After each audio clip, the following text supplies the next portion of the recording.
नमस्ते, जय जिनेंद्र। दोस्तों, मांडवगढ़ के जैन तीर्थ और वहाँ की जैन प्रतिमाओं के इतिहास के ऊपर मैंने 2 वीडियो बनाए हैं। ये तीसरा वीडियो मैं मांडवगढ़ के इतिहास के ऊपर बना रहा हूँ और इसके बाद मेरा चौथा वीडियो जो आएगा वो मांडवगढ़ के जैन इतिहास के ऊपर आएगा। मांडवगढ़ के जैन इतिहास को समझने के लिए ये वीडियो भी देखना जरूरी है। मांडवगढ़ के लोकल गाइड के साथ हमने क्या क्या देखा और वहाँ के क्या क्या रहस्य जाने, वो आप भी जानोगे तो हैरान रह जाओगे। मैं वहाँ से एक आवाज निकालूंगा, वो डबल रिपीट होगी, 1 और 2 दोनों साउंड रिपीट होगा। Okay, ready? हेलो, दादो, भूमि बहन आया, मेरा जी खुद है। अरे राव, इधर आओ। हाय हाय बाय। जितने भी राजा महाराजा, जितने भी रूलर हुए, जितने भी राजा रजवाड़े हुए, जितने भी सुल्तान हुए, उनका सबका रहने का रेसिडेंस क्षेत्र था ये। उनका रहने का हवेली, उनका रहने का मकान, उनका रहने का पर्सनल बिल्डिंग, पर्सनल महल। तो दिस इज जहाज महल। ये जहाज महल है। ये किसी जमाने में 130 मीटर लंबा और 60 मीटर चौड़ा बनाया था। इसके आजू बाजू में 2 बड़े आर्टिफिशियल लेक बनाए थे। एक बड़ा तालाब था, पीछे मूंज लेक, साइड में सूरजकुंड, सामने की तरफ कपूर तालाब, पीछे की तरफ 2 सुंदर बावली। राजा भोज ने इसका पहले निर्माण करवाया था, पहला बनवाया था। तो राजा भोज ने जब कंस्ट्रक्शन करवाया तब इसका नाम था रंग पहले। शांति का प्रतीक, मतलब रंग का प्रतीक होता है शांति का प्रतीक, मोक्ष प्राप्ति का प्रतीक, रंग पहले। उसके बाद सुल्तान ने 1469 ईस्वी में गौसुद्दीन खिलजी राजा गौसुद्दीन खिलजी ने इधर का चढ़ाव बना करके इसके ऊपर चढ़ा, इसकी टेरिस में देखा, इसके लोकेशन को देखा तो अधिक लंबा और कम चौड़ा दिखने से उसने इसका नाम जहाज में रख दिया, नाम चेंज कर दिया। एक बादशाह उसने अपने हरम के अंदर 15,000 रानी रखी। एक राजा 15,000 रानी, 15,000 रानी के ऊपर 8,000 किन्नर सिक्योरिटी गार्ड, रानियों का सिक्योरिटी गार्ड किन्नर।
बार मैं जिंदा हो गया हूँ, कितनी बार मेरे अंदर प्राण रुके गए हैं, मुझे डिग्रेड किया गया है, आज मैं मर के भी जिंदा हूँ, मैं सब कुछ हो गया हूँ, भागा टूटा टूटा फूटा सब कुछ हो गया हूँ, मेरा सब स्ट्रक्चर मेरा सुंदरता मिल गई है, लेकिन फिर भी मुझे मौत नहीं आ रही है। कहता है जिंदगी।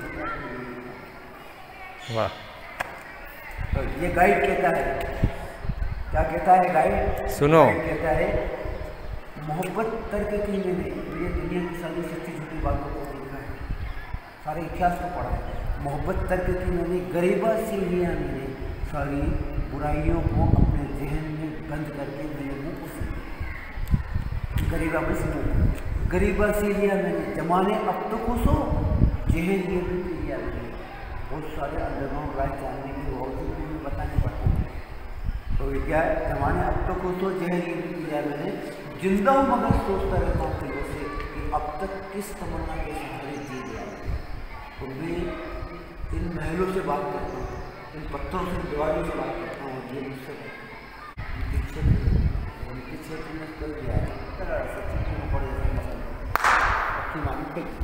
ऐसा होगा। ये क्या है सर जी? ये सर जी जहाज महल। हाँ, यहाँ क्या होता था? हम जहाँ खड़े हैं, रानियों के रहने के लिए रूम्स बनाए थे, हरम। रानियाँ सुंदर सुंदर रानियाँ यहाँ रहती थी। उसमें से दो प्रकार की रानी पसंद नहीं करता था, एक तो मोटी बेगम जिसके लिए असरफी महल बनाया, असरफी महल की सीढ़ियों पे सोने की असर पे बिछा देते थे। बेगम में एक असरफी गिन गिन की चढ़ती गिनती नीचे आती, थकान महसूस नहीं होती, दुबली हो जाती, बाद में वो असरफी उठा करके गरीब पैदा को ख्याल में मार देते। दूसरी जिसकी सुंदरता मुरझा जाती थी, सुंदरता के लिए कपूर टैंक बनाया गया जिसके अंदर कपूर, हल्दी, चंदन, केसर, आयुर्वेदिक औषधियाँ, सारे लिप्स प्लांट का रस मिक्स करते, जहाँ बेगम स्नान करते वहाँ गोरी चिकनी दिखने लग जाती। यहाँ 175 सुंदर 15,000 में से सुंदर में से भी जो सुंदर थी, जो सबसे ज़्यादा सुंदर थी, वो यहाँ 175 रानी।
सारे पानी भर के रखने के लिए। ये कछुआ कुंड, ऊपर कमल कुंड, ये कछुए के आकार का, ये हेड है और टेल है, ऊपर के पूरे डाल, नीचे का पूरा बॉडी कुंड है। उसके अंडरग्राउंड पानी आता था, आँख से इधर आके इधर आके, इससे अंडरग्राउंड पानी आता था। ये कछुआ कुंड सुख शांति समृद्धि ऐश्वर्य वैभव के लिए कछुए को बहुत रिस्पॉन्स दिया जाता था। तो ये कछुआ कुंड, ऊपर कमल कुंड, ये दो स्पेशल कुंड होते थे इस महल के अंदर। बाकी ये गोल्डन सिल्वर के बैरिकेड लगे होते थे और फिर पूरा पानी भर के खूबसूरत रंगीन कछुए डाले जाते थे।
तो हाथी की पीठ के ऊपर बालकनी, बालकनी के ऊपर डोली, और इस तरीके से एलिफेंट लिफ्ट के माध्यम से महल के 3 मंजिल 4 मंजिल ऊंचे मार्ग पे पहुँचते थे। मेरे साथ जो बात सुन के आपको बड़ा ताजुब लगेगा कि दिए लगाने के लिए ताकों का इस्तेमाल करते थे, होल दीपक, वो खड़े और वो इधर दीवार में ऐसा ऐसे ही पूरे क्षेत्र में कम से कम दिए 1 लाख लगाते थे।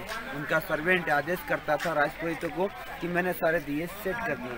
तो यहाँ जो राजपुरोहित होता था वो जहाँ होता था, जिस जगह पे होता था, कुछ मंत्र पढ़ करके और जोर से अपनी ताली बजाता था। उस ताली की आवाज़ से 1 लाख दिए ऑटोमेटिक जल जाया करते थे।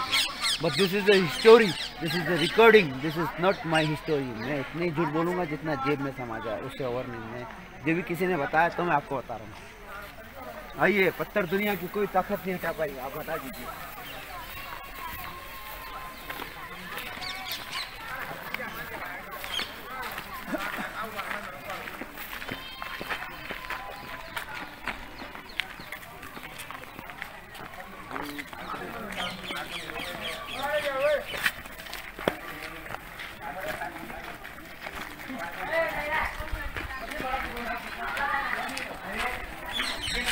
उनसे ये पत्थर, यस सर, ये सब पत्थर, दिस स्टोन अंडरग्राउंड रूम में अंदर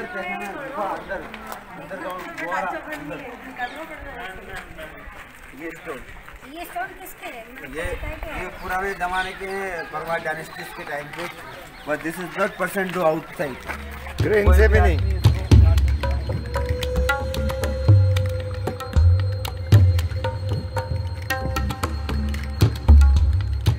में अंग्रेज़ों के समय में, क्योंकि लाखों टन मलबा जब हटा दिया, ये 2-3 मंजिल नीचे गिरा तो पूरा गवर्नमेंट ने साफ कर दिया। बट 2-4-10 स्टोन्स ये उठा करके नहीं, आज भी नहीं कोई उठा पाया। ऐसी स्टोरी, ऐसी कहानी।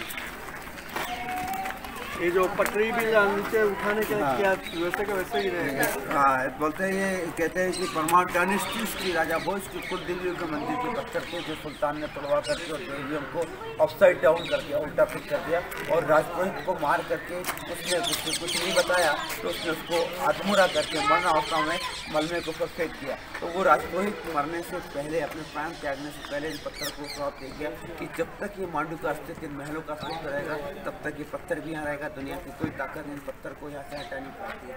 बट दिस इज ए काल्पनिक स्टोरी। इसका काल्पनिक स्टोरी है, इसका रीज़न क्या है ये तो किसी को पता नहीं। हाँ, बट मैं जब से पैदाइश हुई मेरी, तब से अभी तक होती, इसमें मैंने 40 साल की उम्र में आज तक तो कभी किसी ने इनको इन पत्थर को नहीं हटाते।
वैसी व्यवस्था ये थी कि बारिश का पानी यहाँ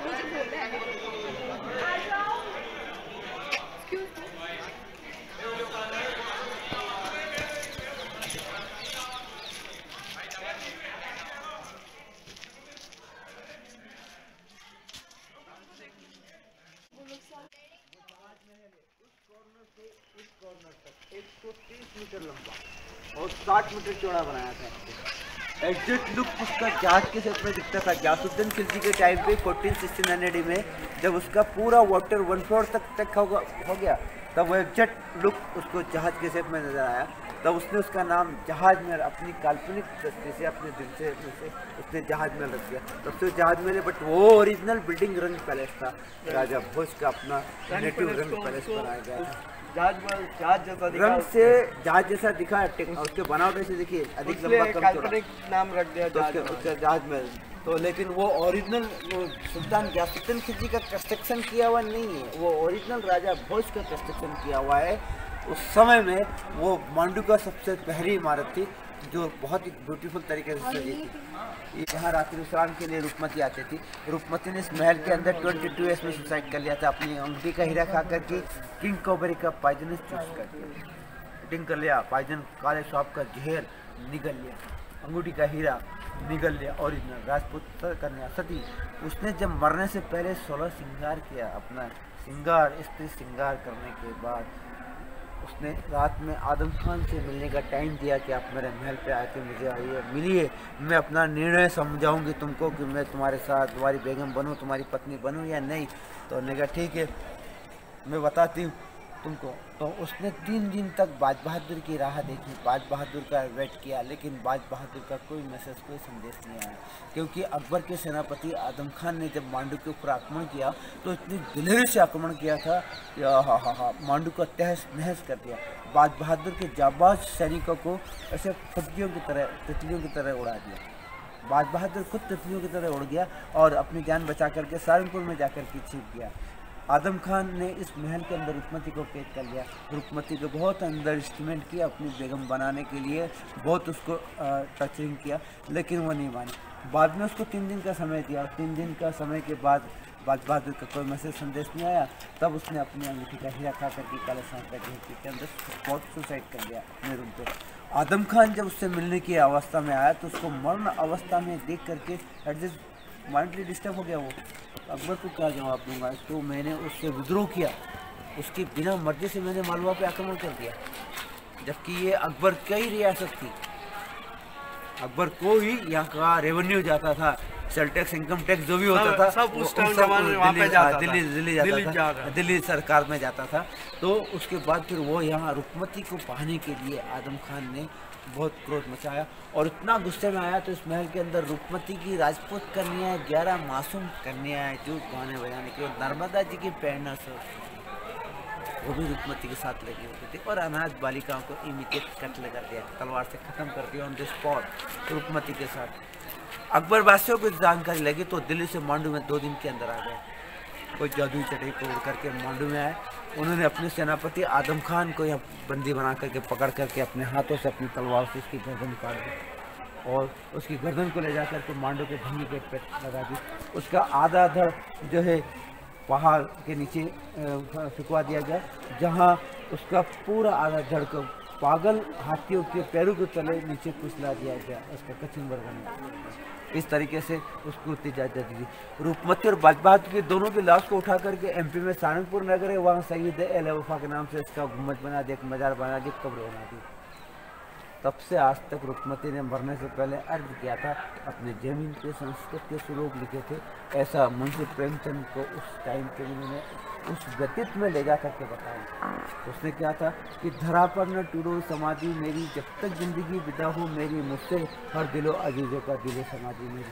उसने क्या कि बाज बहादुर, यदि आपसे पहले मेरी मृत्यु हो जाती है, यदि मैं मर जाती हूँ तो मेरी इस देह का आप परिस्थिति नदी में विलीन कर देना, नर्मदा के तट पर जा करके मेरा दाह संस्करण करने के बाद मेरी अस्थियों को नर्मदा नदी में प्रवाहित कर देना और कुछ मत करना, और मांडू में मेरी राख को ला करके समाधि बना देना। लेकिन ऐसा कुछ करने के बजाय मैडम बाज बहादुर, अकबर बादशाह के सेनापति ने और उनके सैनिकों ने बाज बहादुर और रुकमती की राख को गाड़ दिया, और जैसे गाड़ दिया वैसे ही जो है उससे तब से आज तक उसकी आत्मा को मोक्ष मिला। ऐसे इतिहासकार कहते हैं प्रत्येक वर्ष में एक बार उसकी आत्मा भटकती है नर्मदा जयंती के पावन पर। देख लीजिए साहब, शाही महल वो हमाम कर, बाकी फोटो पिक्चर कर लीजिए, फोटो खींच लीजिए।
तीर्थ और वहाँ की प्राचीन प्रतिमाओं के इतिहास के ऊपर मैंने 2 वीडियो बनाए हुए हैं।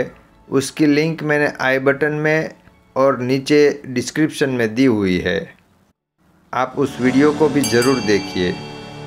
अगर आपको ये वीडियो अच्छा लगा हो तो इसे लाइक कीजिए, शेयर कीजिए और इस चैनल को सब्सक्राइब करना ना भूलें। धन्यवाद।